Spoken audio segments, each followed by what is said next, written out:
Welcome back to the channel. Today we are looking at the 1979 Washington quarter, a coin that most people think is just pocket change, but some versions are worth serious money.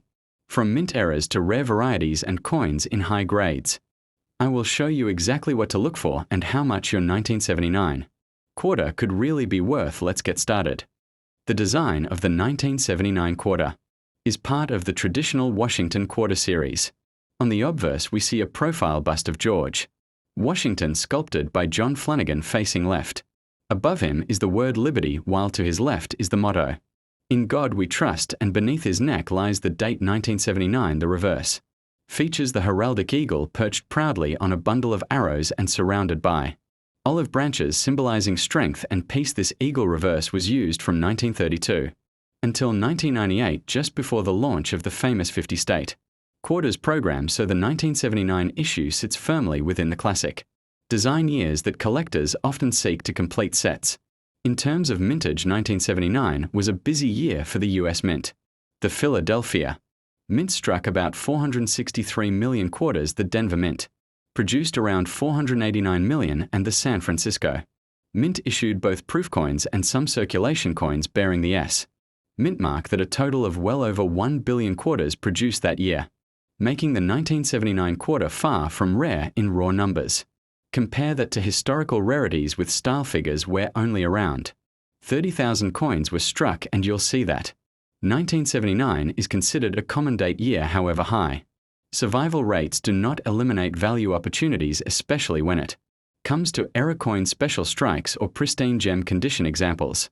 When it comes to values, most circulated 1979 quarters are still only worth their face value of 25 cents. Millions upon millions entered everyday commerce, and those with scratches, wear or damage are generally not collectible. However, when you find an uncirculated piece, the value begins to increase. At grades like a coin might be worth around $1 to $3, while a finer example may command $5 to $10.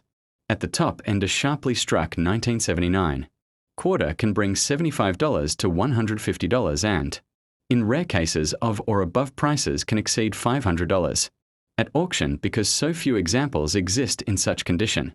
Proof coins from the San Francisco Mint are especially interesting to collectors.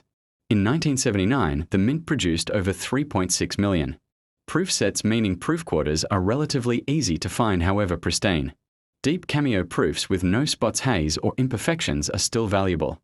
A standard proof might be worth $2 to $5, but a perfect deep cameo can bring $100 or more depending on demand. Collectors of proof-only series often seek out these coins to complete their Washington quarter runs, and grading by services like PCGS or NGC makes a big difference in resale value. Now let's talk about the real excitement: errors and varieties.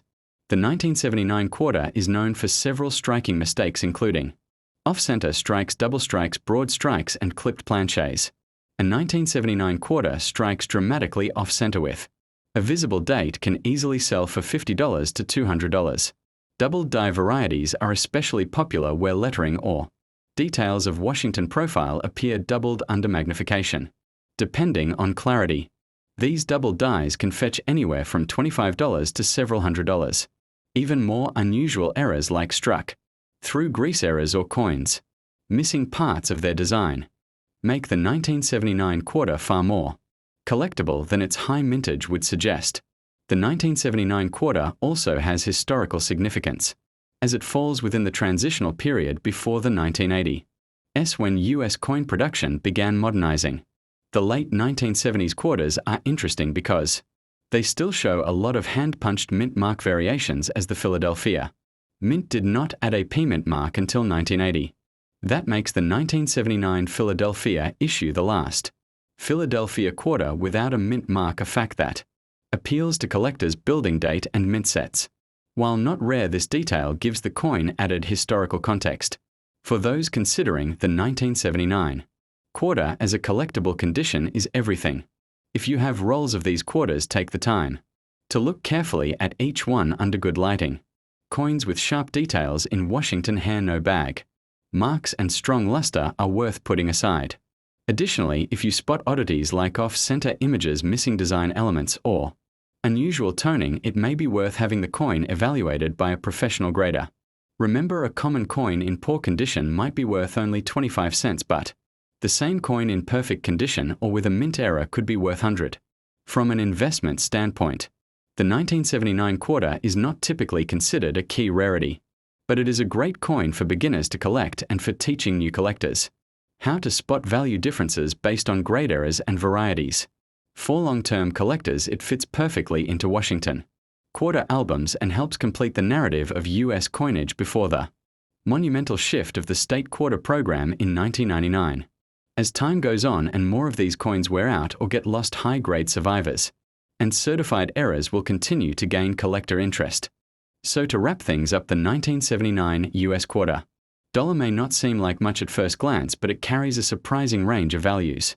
Circulated pieces are worth 25 cents, but uncirculated gems can bring tens or even hundreds of dollars. Proofs can be valuable in top condition, and mint errors can turn a regular quarter into a collector prize. This shows why you should always check your change. Treasures are hiding in plain sight.